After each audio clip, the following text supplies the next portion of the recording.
সদস্যসকল আৰু মৰাণবাসী ৰাইজ কথাখিনি প্ৰায় দুজন বক্তাই কোৱা ধৰণে কামখিনি কৰিব তাৰ আলোচনা কৰিব লাগে গোটেই ঘটনাটো গোটেই কথাখিনিয়ে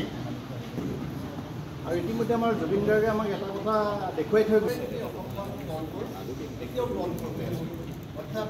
জুবিন গাৰ্গে আমাক প্ৰমাণ কৰিলে যে আমি অসমীয়া সমগ্ৰ বিশ্বত প্ৰমাণিত হৈছে পৃথিৱীৰ উচ্চ শিখৰটোৱে হৈছে হিমালয় হিমালয়তকৈ হাইষ্ট পিক হৈছে কাশ্মীৰ আমাৰ দাবীত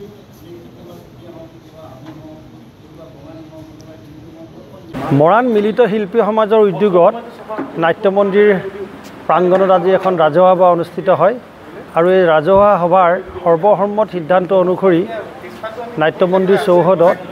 আমি মিলিত শিল্পী সমাজে মৰাণবাসী ৰাইজৰ সহযোগত তথা বিভিন্ন দল সংগঠনৰ সহযোগত হাৰ্টথ্ৰব জুবিন গাৰ্গ সুধাকণ্ঠ ডক্টৰ ভূপেন হাজৰিকা ৰূপকোঁৱৰ জ্যোতিপ্ৰসাদ আগৰৱালা ফণী শৰ্মা আৰু পাৰ্বতী প্ৰসাদ বৰুৱাৰ প্ৰতিমূৰ্তি নিৰ্মাণৰ আমি সিদ্ধান্ত গ্ৰহণ কৰিছোঁ আৰু এখন আমি শক্তিশালী নিৰ্মাণ সমিতি গঠন কৰিছোঁ হেম বৰা ডাঙৰীয়া সভাপতি কুশল দত্ত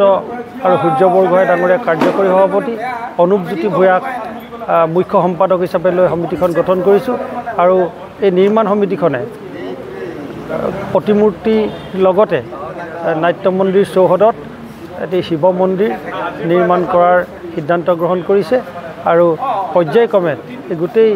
কাৰ্যসূচীটো আমি সমাধান কৰিবৰ কাৰণে মৰাণবাসী ৰাইজ বদ্ধপৰিকৰ